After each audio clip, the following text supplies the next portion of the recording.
We covered a lot about the CSS basics over the last modules. Now, before we practice all these things in the next module, here are some additional things you gotta know. In this module, we'll dive into some additional details on CSS classes, for example, when you should use them and when you should use ID selectors. We'll have a look at the important annotation which we can add to our declarations. We'll have a brief look at pseudo classes and elements again, and especially we'll have a look at the not pseudo class. So let's dive right into that. More on CSS classes. We use CSS class selectors quite a bit. They're very useful. We can define reusable rules with them and apply them to any element which should receive the rule. And here are two additional things I want to bring to your attention. In this HTML snippet here, we see that we got two elements, and the first one actually got more than one class applied to it. It got class 1 and class 2, and the two classes are simply separated by a white space between them. And the second element is a normal link which has just one class, but will select it in a special way. So for the first element, important, you can use multiple classes on one element. That is something I want to emphasize. So the two rules we have here on the left would both be applied independently to that element because that element has the same class. Now important, if you got two classes applied to the same element and they both happen to set a certain style on the element, then the normal specificity and order rules will apply. The order in this class list here is not important regarding this. Now for the second element, the anchor tag, I also got a nice style. Here we actually use not really a combinator, it's not officially a combinator, but we still use a combined selector here somehow. We got a tag selector and then our class selector, and if you look closely, there's no white space between the two selectors. Also no plus or anything else. So they're written as one word, you could say, and that simply means this targets an element which is an anchor tag and which has the active CSS class. And to such an element, the following styles will get applied. This can, of course, target more than one element, because you could have more than one anchor tag with the active class. And this also is not limited to tag class selector combinations. You could have two classes, you could have an ID in a class, or a tag with a class as here, or a tag with two classes. You can simply chain selectors into one selector to be more specific about what you want to select. The difference to a combinator here is that we're not selecting an element with the active class that's nested in an element which is an anchor tag, but we want to select an anchor tag that has the active class. And we didn't encounter a combinator that would allow us to do that yet. Because there is none, this is the way to achieve this. Let's see this in practice. Attached to this video, you find a little starting code snippet. In the HTML code, I just got some dummy elements, navigation with two links, and then two sections with IDs and classes.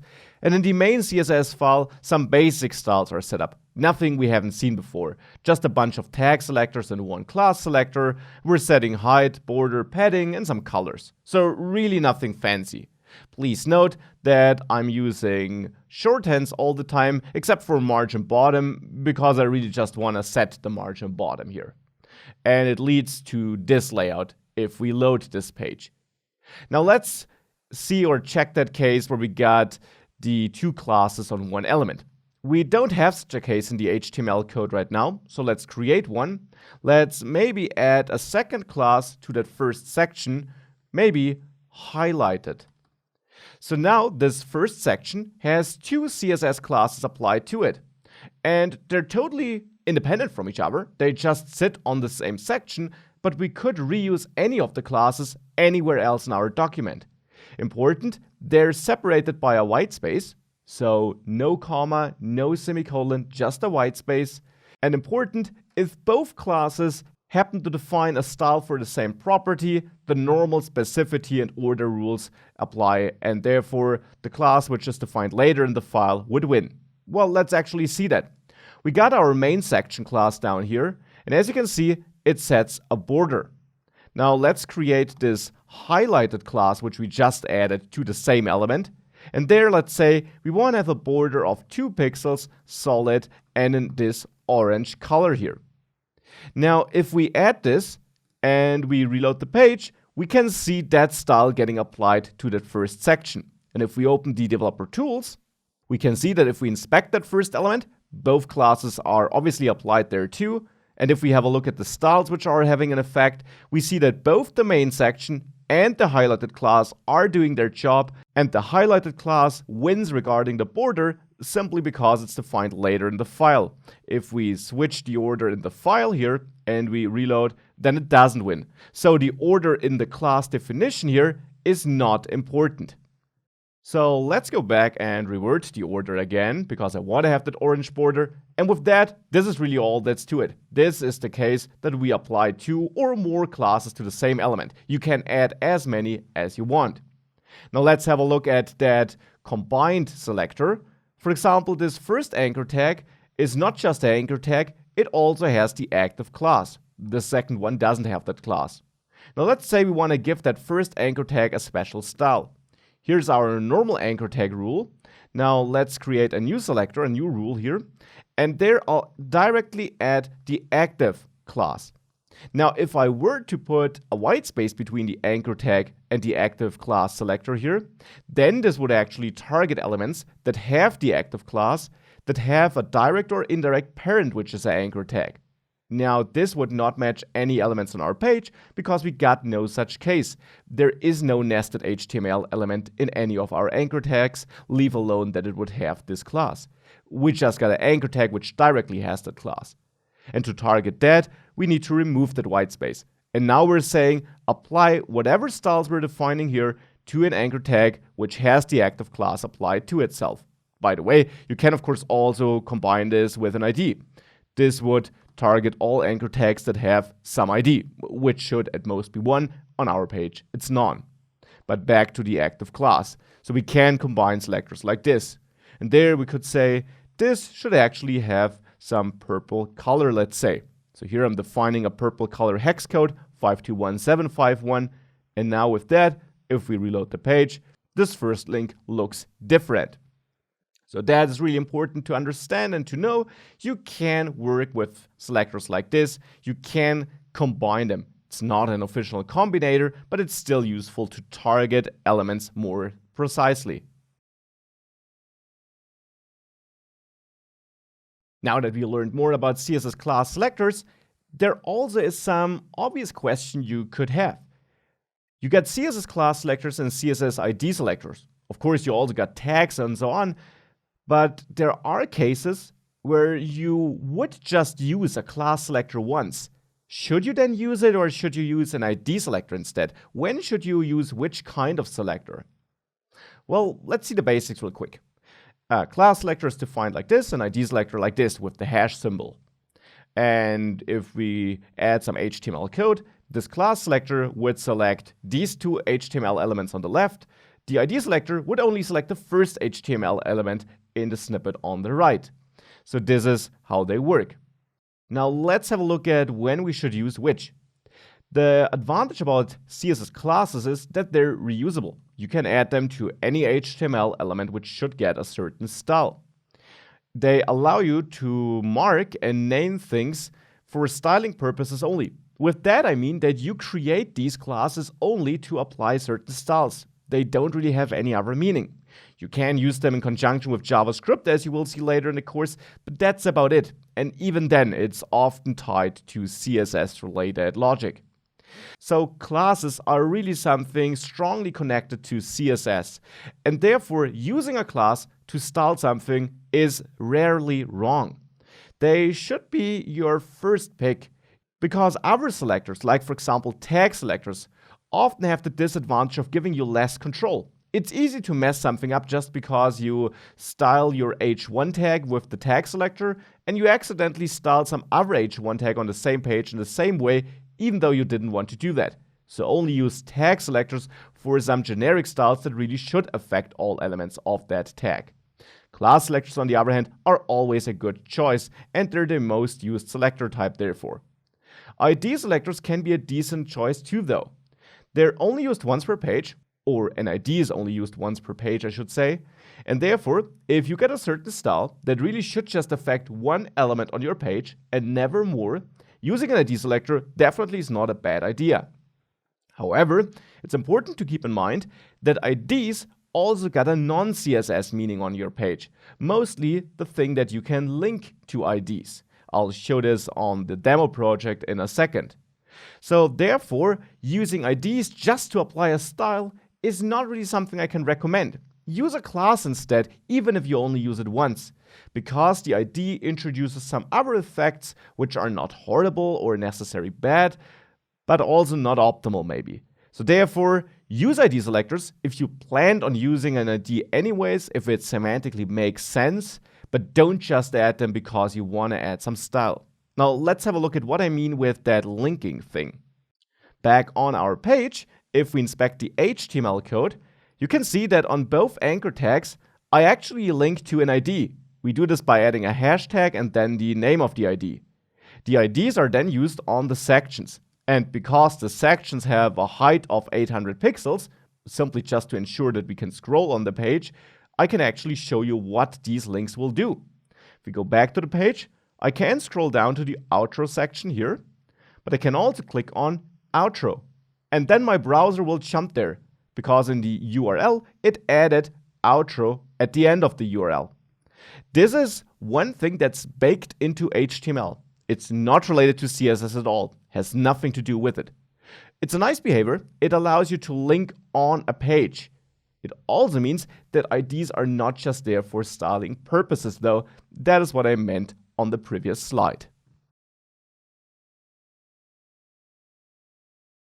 Now, with the question about CSS selectors and when to use them, the answer is basically almost always out of the way. Let's have a look at the important annotation. Now, what is that? Here's a CSS example. We got some rule and we added important at the end of it. So before the semicolon, but after the value. Now, what does this do?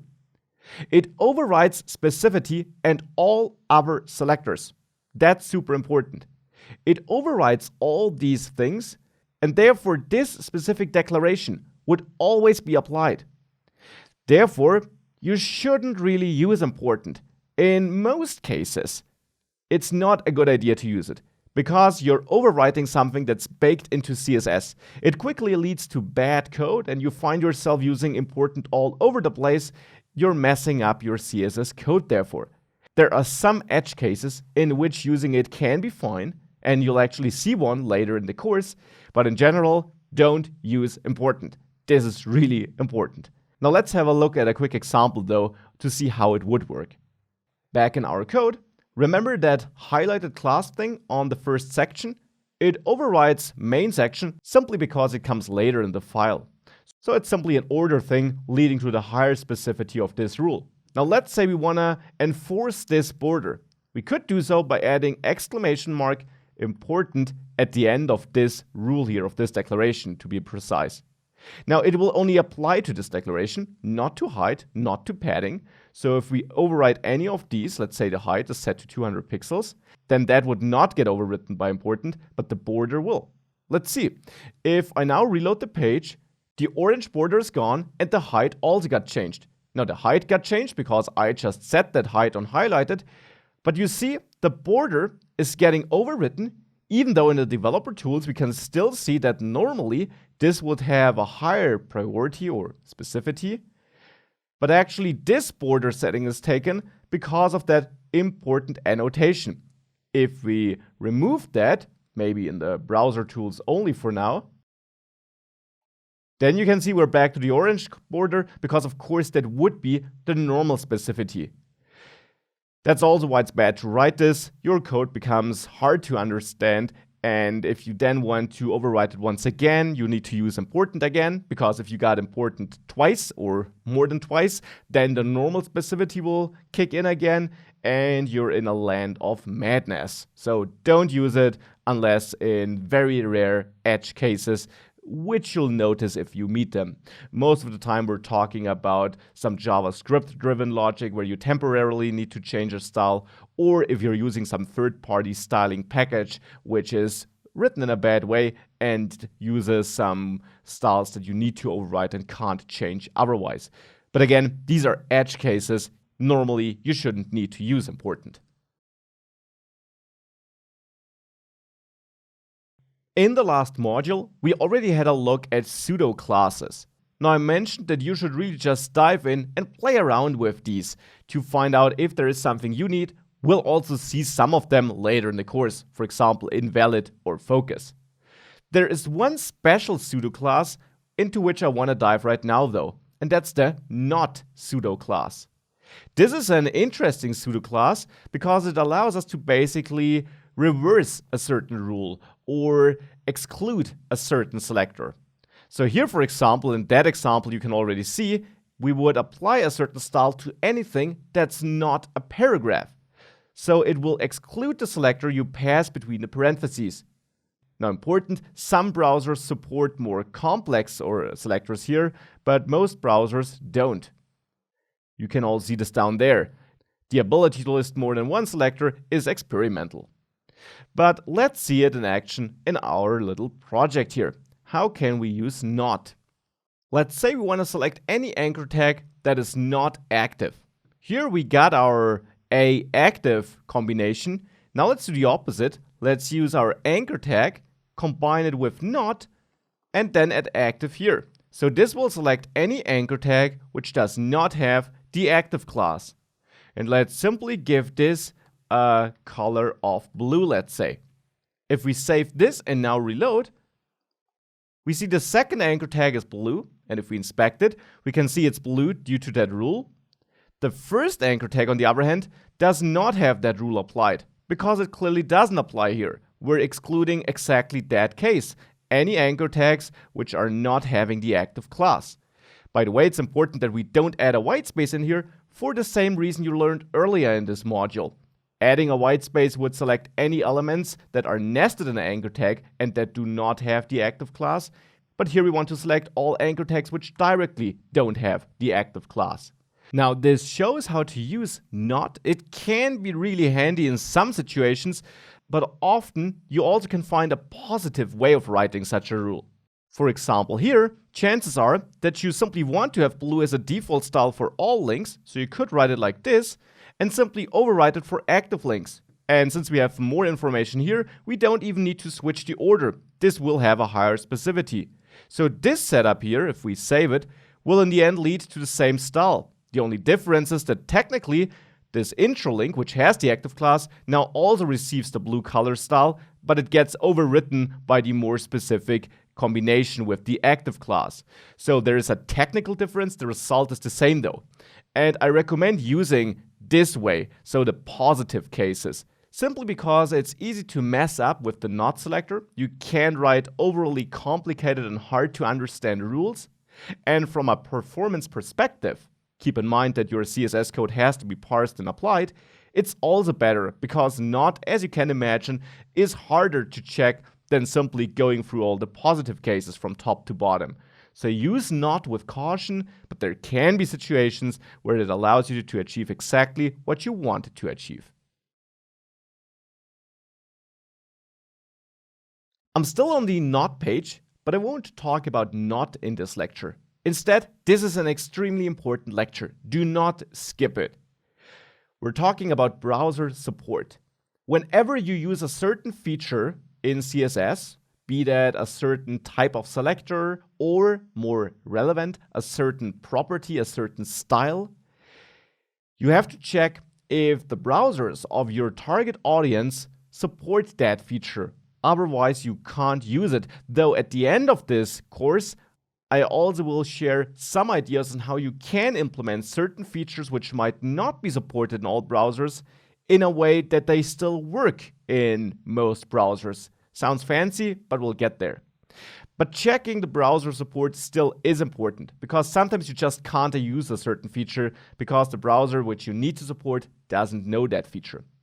On MDN, you can find the browser support at the end of every page.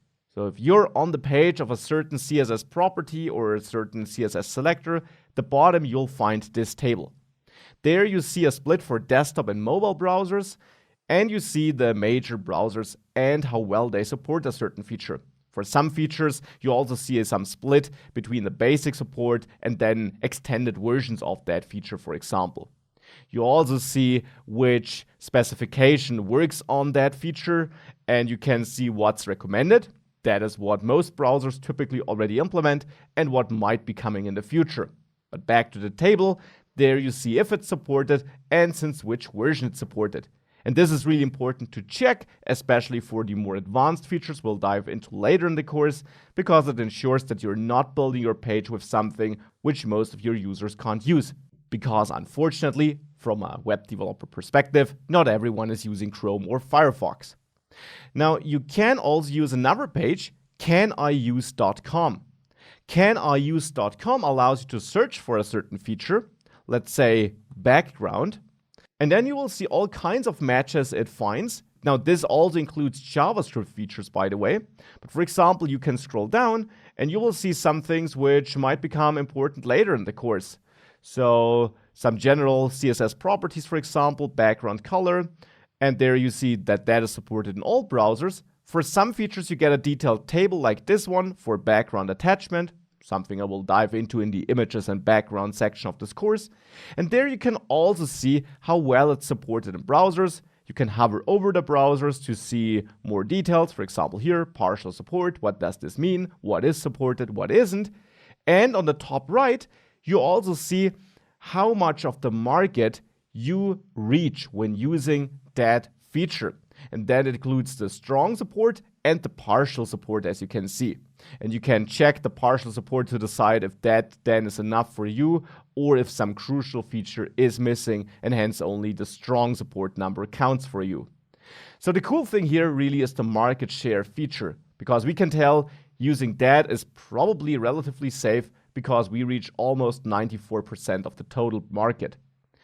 So these two pages, MDN at the bottom of each page and caniuse, are great resources when it comes to deciding whether you can use a certain feature or not. Now, this is the complete guide to CSS, so we're also going to teach you cutting-edge features, but checking these resources is always a good idea when you're building a real web project. So that's it for this module. In the next module, we're going to practice these things. In this module, we had a closer look at CSS class selectors again. You learned that you can use more than one on the same element. We had a look at how we can chain selectors by adding them directly after each other. And you learned that class selectors are the most used type of CSS selectors due to their flexibility and that they're really built for CSS. We had a brief look at important, and the core message here is don't use it unless in very unlikely edge cases. And we had a look at pseudo-selectors and mostly at not here. You learned about pseudo-selectors in the last module already, and you should explore other possibilities with the help of MDN. But not can be interesting, though I did warn you that in general you should try to write the positive case instead of using not. And last but not least, don't forget about checking browser support when using a certain feature.